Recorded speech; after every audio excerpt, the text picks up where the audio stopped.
Hello बच्चों, welcome back to my channel. कैसे हैं आप सब। आज की वीडियो में मैं आप लोग के लिए एसेंशियल ऑफ ई कॉमर्स के एमसीक्यूज क्वेश्चंस लेकर के आई हूं। इस वीडियो में आपके लिए जो क्वेश्चंस है वो हिंदी मीडियम में है। इंग्लिश मीडियम पर इस पर मैंने एक अलग से वीडियो बना रखी है जिसमें आपके जो क्वेश्चंस है वो इंग्लिश में है। अगर आप लोग इंग्लिश में चाहते हैं तो आप उसका लिंक मैं इस वीडियो को डिस्क्रिप्शन में डाल दूंगी, आप वहाँ से उस वीडियो को देख लीजिएगा। इसके अलावा और भी सब्जेक्ट पर आपको मेरे चैनल पर एमसीक्यूज वीडियो मिल जाएंगी, जैसे फाइनेंशियल अकाउंटिंग है, बिजनेस इकोनॉमिक्स है, स्टैटिक्स है, ऑर्गेनाइजेशन है, कॉर्पोरेट अकाउंटिंग है, मैनेजमेंट अकाउंटिंग है और भी बहुत से सब्जेक्ट पर मेरे चैनल पे एमसीक्यूज वीडियो अपलोड हैं। और किसी सब्जेक्ट पर अगर आपको एमसीक्यूज वीडियो चाहिए हैं तो सब्जेक्ट का नेम मुझे कमेंट करिएगा। चैनल पर नए हो तो जल्दी से सब्सक्राइब कर लीजिए, नोटिफिकेशन बेल को जरूर ऑन करिएगा और वीडियो अच्छी लगे तो लाइक करिएगा। आइए शुरू करते हैं। पहला क्वेश्चन है, निम्नलिखित में से कौन ई कॉमर्स का वर्णन करता है। इलेक्ट्रॉनिक रूप से व्यापार करना, माल की बिक्री या फिर उपरोक्त सभी। तो जो ई कॉमर्स होता है जिसको आप डिटेल में फुल फॉर्म इसकी जो कहेंगे इलेक्ट्रॉनिक कॉमर्स, तो उसमें किस चीज़ का वर्णन ज़्यादा किया जाता है, तो इलेक्ट्रॉनिक रूप से क्या होता है, व्यापार किया जाता है। तो यहाँ पर करेक्ट आंसर हो जाएगा ऑप्शन ए। नेक्स्ट क्वेश्चन लेते हैं, निम्नलिखित में से कौन ई कॉमर्स के 4 मुख्य प्रकारों में से एक है। B2B, B2C, C2B, उपरोक्त सभी। तो यहाँ पर जो आपके 3 प्रकार जो दे रखे हैं, तो जो 4 मेन होते हैं ई कॉमर्स के प्रकार, उसमें से ये तीनों ही उसके प्रकार हैं। B2B क्या हो जाएगा, बिजनेस टू बिजनेस। B2C क्या हो जाएगा, बिजनेस टू कंज्यूमर्स। C2B क्या हो जाएगा, कंज्यूमर्स टू बिजनेस। तो ये तीनों ही हो जाएंगे, तो करेक्ट आंसर यहाँ पर हो जाएगा ऑप्शन डी। और इसका जो चौथा प्रकार होता है वो हो जाता है consumer to consumer. Next question लेते हैं, ईबे Amazon.com किस सेगमेंट से संबंधित हैं। B2BS, B2CS, C2BS या फिर C2CS। तो आपसे पूछ रहा है जो Amazon.com है आप लोग यूज़ करते हैं, तो वही पूछ रहा है कि किस सेगमेंट से संबंधित हैं। तो ये हो जाएगा आपका B2CS यानी कि बिजनेस टू कंज्यूमर्स। आप लोग एक बिज़नेस जो भी लोग कर रहे होते हैं, डीलर्स होते हैं या जिनका भी अपना बिज़नेस है, जिनको बड़े बड़े ब्रांड्स आपने देखे होते हैं, तो क्या करते हैं उस पर वो मार्केटिंग कर रहे होते हैं, वो अपना सामान सेल कर रहे होते हैं और कंज्यूमर्स जो होते हैं उसको परचेस करते हैं। तो यहाँ पर करेक्ट आंसर हो जाएगा ऑप्शन बी। नेक्स्ट क्वेश्चन लेते हैं, किस प्रकार का ई कॉमर्स उपभोक्ताओं पर एक दूसरे के साथ व्यवहार करने पर केंद्रित है। B2B, B2C, C2B या फिर C2C। तो यहाँ पर क्या बात हो रही है, उपभोक्ता यानी कि जो कंज्यूमर्स हैं वो एक दूसरे के साथ जो भी वो व्यवहार कर रहे हैं उन पर डिपेंड कर रहा है। तो वहाँ पर आपका हो जाएगा C2C यानी कि कंज्यूमर्स टू कंज्यूमर। तो करेक्ट आंसर हो जाएगा ऑप्शन डी। नेक्स्ट क्वेश्चन है, कौन सा प्रकार नीलामी से संबंधित है। B2B, B2C, C2B, C2C। तो यहाँ पर आपसे पूछ रहा है कि नीलामी से कौन सा प्रकार संबंधित है, तो वो हो जाएगा C2C। तो करेक्ट आंसर हो जाएगा ऑप्शन डी। नेक्स्ट क्वेश्चन है, किस वेबसाइट में ग्लोबल इजी बाई की सुविधा है। eBay.com, Amazon.com, Yepme.com, इनमें से कोई नहीं। तो जिस वेबसाइट में आपकी ग्लोबल इजी बाई की सुविधा होती है वो हो जाएगी eBay.com। तो करेक्ट आंसर हो जाएगा ऑप्शन ए। नेक्स्ट क्वेश्चन है, B2C ई कॉमर्स में बेचने के लिए सबसे अच्छे उत्पाद हैं। छोटे उत्पाद, डिजिटल उत्पाद, विशेष उत्पाद या फिर ताज़ा उत्पाद। तो जो आपका B2C यानी कि business to consumers e commerce यानी कि जो इलेक्ट्रॉनिक कॉमर्स का यूज़ किया जा रहा है, वहाँ पर कौन से प्रोडक्ट ऐसे होते हैं जो सबसे बेचने के लिए अच्छे होते हैं, तो वो हो जाएगा आपका डिजिटल उत्पाद। तो यहाँ पर करेक्ट आंसर हो जाएगा ऑप्शन बी। नेक्स्ट क्वेश्चन लेते हैं, इंटरनेट पर लोगों को कौन से उत्पाद खरीदने में सबसे अधिक असहजता होती है। किताबें, फर्नीचर, फिल्में, उपरोक्त सभी। तो यहाँ पर बुक्स भी हम लोग जो इंटरनेट के थ्रू बाई करते हैं, फिल्में भी करते हैं, फिल्म्स भी करते हैं, लेकिन जो फर्नीचर होता है उसको इंटरनेट के थ्रू हम बाई नहीं करते हैं। उसको क्या होता है, सामने से देख करके हम कस्टमाइज़ कराते हैं, सारी चीज़ें होती हैं, उसके बाद हम उसे बाई करते हैं। तो यहाँ पर करेक्ट आंसर हो जाएगा ऑप्शन बी। नेक्स्ट क्वेश्चन है, इंटरनेट पे कौन से उत्पाद खरीदने में लोगों के लिए सबसे अधिक सहज होने की संभावना है। किताबें, PC, CD, उपरोक्त सभी। तो ये तीनों ही चीज़ें क्या होती हैं, हम आसानी से इंटरनेट के थ्रू खरीद सकते हैं, बुक्स भी, CDs भी और PC भी। तो करेक्ट आंसर हो जाएगा ऑप्शन डी। नेक्स्ट क्वेश्चन है, डिजिटल उत्पाद B2C ई कॉमर्स के लिए सबसे उपयुक्त है क्योंकि वे उत्पाद की तरह वस्तु हैं, बड़े पैमाने पर अनुकूलित और व्यक्तिकृत किया जा सकता है, खरीद के समय वितरित किया जा सकता है, उपरोक्त सभी। तो जो डिजिटल उत्पाद B2C यानी कि बिजनेस टू कंज्यूमर्स, तो ई कॉमर्स के लिए सबसे उपयुक्त क्यों माने जाते हैं। क्योंकि वे उत्पाद की तरह वस्तु भी होते हैं, बड़े पैमाने पर अनुकूलित और व्यक्तिगत भी किए जा सकते हैं और खरीद के समय वितरित किया जा सकता है। तो ये तीनों ही ऑप्शन क्या हो जाएंगे, करेक्ट हो जाएंगे। तो करेक्ट आंसर हो जाएगा ऑप्शन डी। अच्छा, डिजिटल उत्पाद होता क्या है? जो डिजिटल प्रोडक्ट्स होते हैं जैसे कि ई बुक्स होती हैं या फिर सॉफ्टवेयर हो जाता है, वेब सर्विसेज होती हैं, ये सारी चीज़ें आ जाती हैं आपके डिजिटल उत्पाद में। नेक्स्ट क्वेश्चन लेते हैं। सभी व्यावसायिक आवश्यकताओं का समाधान है एडी, ईआरपी, एससीएम, उपरोक्त में से कोई नहीं। तो सभी व्यावसायिक आवश्यकताएं जो होती हैं उसका जो समाधान होगा वो हो जाएगा ईआरपी। इसकी जो फुल फॉर्म है ईआरपी की हो जाती है एंटरप्राइज रिसोर्स प्लानिंग। तो ये ईआरपी क्या है, इसका समझ लीजिए संक्षिप्त रूप है। तो ये क्या है, एक तरह का सॉफ्टवेयर है जो सिस्टम और तकनीकों का एक चयन करता है और जो भी व्यवसाय से संबंधित प्रोसेस होती हैं उन सबको प्रबंध करने में, उनको एकीकृत करने में हेल्प करता है। तो यहाँ पर करेक्ट आंसर हो जाएगा ऑप्शन बी। नेक्स्ट क्वेश्चन है, निम्नलिखित सभी तकनीकें B2C ई कॉमर्स कंपनियां ग्राहकों को आकर्षित करने के लिए उपयोग करती हैं सिवाय इसके, यानी आपको बताना है कि इसमें से कौन सी ऐसी तकनीक है जिसका प्रयोग नहीं करती हैं B2C कॉमर्स कंपनियां। खोज इंजन के साथ पंजीकरण, वायरल मार्केटिंग, ऑनलाइन विज्ञापन, आभासी विपणन। तो यहाँ पर जो आभासी विपणन दे रखा है उस तकनीक का प्रयोग जो होगा ग्राहकों को आकर्षित करने के लिए B2C ई कॉमर्स कंपनियां नहीं करती। तो यहाँ पर करेक्ट आंसर हो जाएगा ऑप्शन डी। नेक्स्ट क्वेश्चन है, ई कॉमर्स का एक कार्य है विपणन, विज्ञापन, भंडारण, उपरोक्त सभी। तो यहाँ पर ये तीनों ही क्या है, ई कॉमर्स के काम हैं। विपणन यानी कि मार्केटिंग करना, विज्ञापन यानी कि एडवर्टीजमेंट, और भंडारण यानी कि स्टोरेज। तो ये तीनों ही काम हो जाएंगे ई कॉमर्स के। तो करेक्ट आंसर यहाँ पर हो जाएगा ऑप्शन डी। नेक्स्ट क्वेश्चन लेते हैं।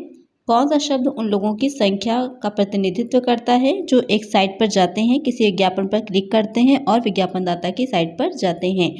सहबादी कार्यक्रम, क्लिक थ्रू, स्पैम, उपरोक्त सभी। तो यहाँ पर जो क्वेश्चन आपसे पूछ रहा है तो उसका मतलब यही है कि कोई आपकी साइट है, उस पर कोई विज्ञापन है, उस पर जितने ज़्यादा विजिटर्स जाते हैं तो उसी, और जो व्यूज़ होते हैं उसी का आपस का क्या होता है, जो अनुपात एक होता है एक तरह से, तो वो क्या होता है, तो वो कहलाता है क्लिक थ्रू। तो यहाँ पर करेक्ट आंसर हो जाएगा ऑप्शन बी।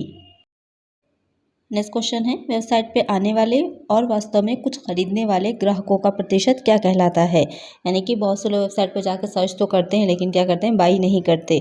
तो जो लोग, जितने लोग सर्च कर रहे हैं, आ रहे हैं, और उसमें से जो लोग खरीद रहे हैं, जो ग्राहक हैं बाई कर रहे हैं, परचेस कर रहे हैं, उनके बीच का प्रतिशत क्या कहलाता है? तो वो कहलाता है रूपांतरण दर। तो करेक्ट आंसर हो जाएगा ऑप्शन डी।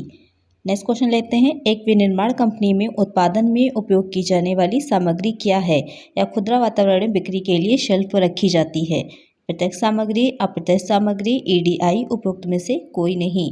एक विनिर्माण कंपनी यानी कि एक मैन्युफैक्चर कंपनी जो वस्तुओं को उत्पादन कर रही होती है तो उसमें जो सामग्री वस्तुओं को बनाने के लिए उपयोग करती है तो वो हो जाती है प्रत्यक्ष सामग्री, डायरेक्ट मटेरियल। तो एक आंसर यहाँ पर हो जाएगा ऑप्शन ए। नेक्स्ट क्वेश्चन है, ऐसी कौन सी सामग्रियां हैं जो आधुनिक निगम चलाने के लिए आवश्यक है लेकिन कंपनी की प्राथमिक व्यावसायिक गतिविधियों से संबंधित नहीं है? प्रत्यक्ष सामग्री, अप्रत्यक्ष सामग्री, ईडीआई, उपरोक्त में से कोई नहीं। तो आप लोगों ने पढ़ा होगा कि सामग्री दो तरह की होती है, एक हो जाती है प्रत्यक्ष, दूसरी हो जाती है अप्रत्यक्ष। यानी किसी वस्तु के उत्पादन में जो डायरेक्टली लगी होगी वो हो जाएगी प्रत्यक्ष, और जो उसमें सहायक रूप में उपयोग में आ जाती है वो हो जाती है अप्रत्यक्ष। तो यहाँ पर कह रहा है मुख्य उसका भाग नहीं है, सहायक के रूप में अन्य जो प्राथमिक गतिविधियां हो रही हैं, जो मूल रूप से वस्तु बनाई जा रही उसका वो भाग नहीं है, तो वो हो जाएगी अप्रत्यक्ष सामग्री। तो करेक्ट आंसर हो जाएगा ऑप्शन बी। नेक्स्ट क्वेश्चन है, कपड़ों की कंपनी द्वारा खरीदे गए बॉल पॉइंट पेन क्या हैं? प्रत्यक्ष सामग्री, अप्रत्यक्ष सामग्री, ईडी, उपरोक्त में से कोई नहीं।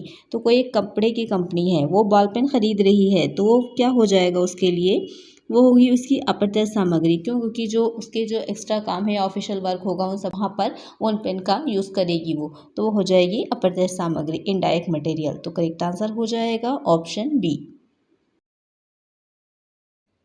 नेक्स्ट क्वेश्चन है, वह प्रक्रिया क्या है जिसमें एक खरीदार एक निश्चित मात्रा में वस्तुओं को खरीदने में अपनी रुचि रखता है और विक्रेता केवल एक विक्रेता के बचे रहने तक क्रमिक रूप से कम बोलियां जमा करके व्यवसाय के लिए प्रतिस्पर्धा करते हैं? B2B, market place, intranet, reverse नीलामी, इंटरनेट। तो यहाँ पर क्वेश्चन को समझिए कि क्वेश्चन पूछ रहा है कि मतलब उसमें यहाँ पर आपके विक्रेता जो हैं वो बोली लगा रहे हैं और ख़रीदार एक विज्ञापन कर रहा है, यानी कि जो खरीदार है जो वस्तु को खरीदना चाह रहा है वो विज्ञापन कर रहा है कि हमें ये वस्तु चाहिए है। अब जो विक्रेता होंगे जो वस्तुओं को बेच रहे होंगे वो बोली लगाते हैं और जिसकी बोली सबसे कम की होती है जो खरीदार होगा उससे उस वस्तु को खरीद लेता है, तो वो हो जाती है आपकी रिवर्स नीलामी। नॉर्मल नीलामी में क्या होता है कि जो खरीदार होते हैं वो बोली लगाते हैं और जिसकी सबसे ज़्यादा बोली होती है उसे वस्तु दे दी जाती है, वो उस वस्तु को खरीद लेता है। लेकिन जो रिवर्स नीलामी होती है वहाँ पर खरीदार जो परचेस कर रहा है वस्तु को वो कहेगा कि हमें वस्तु चाहिए है और जो विक्रेता होंगे वो बोली लगाएंगे, जिसकी बोली सबसे कम की होती है उसी को ही क्या करेगा खरीदार उसकी वस्तु को खरीद लेगा उतने दाम पर, तो वो हो जाता है रिवर्स नीलामी। तो करेक्ट आंसर हो जाएगा यहाँ पर ऑप्शन सी। नेक्स्ट क्वेश्चन लेते हैं। प्लास्टिक कार्ड किस क्रेडिट कार्ड के आकार के होते हैं जिसमें एक एम्बेडेड चिप होती है जिस पर डिजिटल जानकारी संग्रहित की जा सकती है? ग्राहक संबंध प्रबंधन प्रणाली कार्ड, ई सरकारी पहचान पत्र, फेरी कार्ड या फिर स्मार्ट कार्ड, तो वो कहलाते हैं आपके स्मार्ट कार्ड। तो करेक्ट आंसर हो जाएगा ऑप्शन डी। नेक्स्ट क्वेश्चन है, अधिकांश व्यक्ति ई कॉमर्स के किस रूप से परिचित हैं, यानी कि मोस्टली जो हम लोग यूज़ कर रहे होते हैं ई कॉमर्स का कौन सा रूप होता है? B2B, B2C, C2B, C2C। तो जो अधिकांश रूप से हम लोग यूज़ कर रहे हैं वो हो जाता है हमारा B2C, यानी कि business to consumers.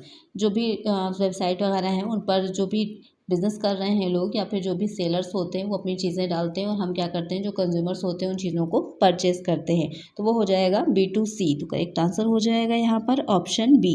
Next question लेते हैं, ई कॉमर्स के किस रूप में वर्तमान में सभी ई कॉमर्स राजस्व का लगभग 97% हिस्सा है?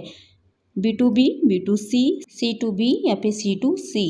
तो ई कॉमर्स का सबसे ज़्यादा जो राजस्व का हिस्सा है वो किसका है? वो हो जाएगा B2B का। तो करेक्ट आंसर हो जाएगा ऑप्शन ए। नेक्स्ट क्वेश्चन है, निम्नलिखित में से कौन से लाभ सामान्यतः B2B ई कॉमर्स से जुड़े हैं? B2B ई कॉमर्स क्या हो जाएगी? Business to business. तो यहाँ पर आपके जो लाभ हैं वो हैं कम समय चक्र, लागत में कमी, व्यापक दर्शकों तक पहुँचता है, उपरोक्त सभी। तो यहाँ पर जो B2B ई कॉमर्स होती है उसके ये तीनों ही क्या हो जाएंगे? बेनिफिट्स हो जाएंगे, लाभ हो जाएंगे। तो करेक्ट आंसर यहाँ पर हो जाएगा ऑप्शन डी। नेक्स्ट क्वेश्चन है, यदि स्थानापन्न उत्पादों या सेवाओं का खतरा कम है तो यह एक है? आपूर्तिकर्ताओं के लिए नुकसान, खरीदार को लाभ, आपूर्तिकर्ता को लाभ, उपरोक्त में से कोई नहीं। तो स्थानापन्न उत्पाद या सेवाएं क्या होती हैं आपको पता ही होगा। तो उसका अगर खतरा कम है यानी कि मार्केट में जो भी वस्तुएं हम बेच रहे हैं उसकी स्थानापन्न उत्पाद या सेवाएं कम हैं तो ये आपका क्या हो जाएगा? आपूर्तिकर्ताओं को लाभ होता है इससे। तो यहाँ पर करेक्ट आंसर हो जाएगा ऑप्शन सी। नेक्स्ट क्वेश्चन है, नए प्रवेशकों का खतरा तब अधिक होता है जब ग्राहकों के लिए बाजार में प्रवेश करना कठिन है, प्रतियोगियों के लिए बाजार में प्रवेश करना कठिन है, प्रतियोगियों के लिए बाजार में प्रवेश करना आसान है, ग्राहकों के लिए बाजार में प्रवेश करना आसान है। तो जो भी आपका बिजनेस चला रहे हैं लोग जिनका पहले से क्या है कि वस्तुएं बेच रहे हैं, तो जब वहाँ पर जो नए प्रवेशक आ रहे हैं यानी कि जो नए एंटरप्रेन्योर्स आ रहे हैं वस्तुओं को बेचने के लिए, मैन्युफैक्चरर्स आ रहे हैं, तो कब वो खतरा अधिक हो जाता है उनका? जब प्रतियोगियों के लिए बाजार में प्रवेश करना आसान होता है, यानी कि ऐसा मार्केट है जहाँ पर जो भी कंपटीटर्स हैं नए नए आसानी से बाजार में प्रवेश कर सकते हैं, तो वहाँ पर क्या होगा? उनका खतरा अधिक हो जाता है। तो करेक्ट आंसर यहाँ पर हो जाएगा ऑप्शन सी। क्योंकि जैसे जैसे आजकल क्या है हमारी ई कॉमर्स बहुत तेज़ी से बढ़ रही है। यहाँ आज के वक्त में क्या है वस्तुओं को बेचना खरीदना चीज़ों को बहुत ही ईजी हो गया। हम एक क्लिक पर क्या कर सकते हैं? आसानी से वस्तुओं को खरीद सकते हैं। ऑनलाइन ही हमने पेमेंट कर दिया, आसानी से वस्तुएं हमारे पास उपलब्ध हो जाती हैं।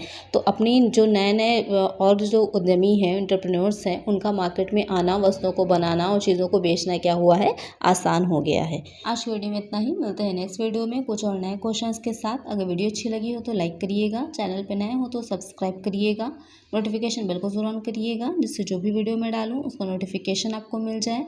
ज़्यादा से ज़्यादा फ्रेंड्स के साथ शेयर करिएगा। Thank you.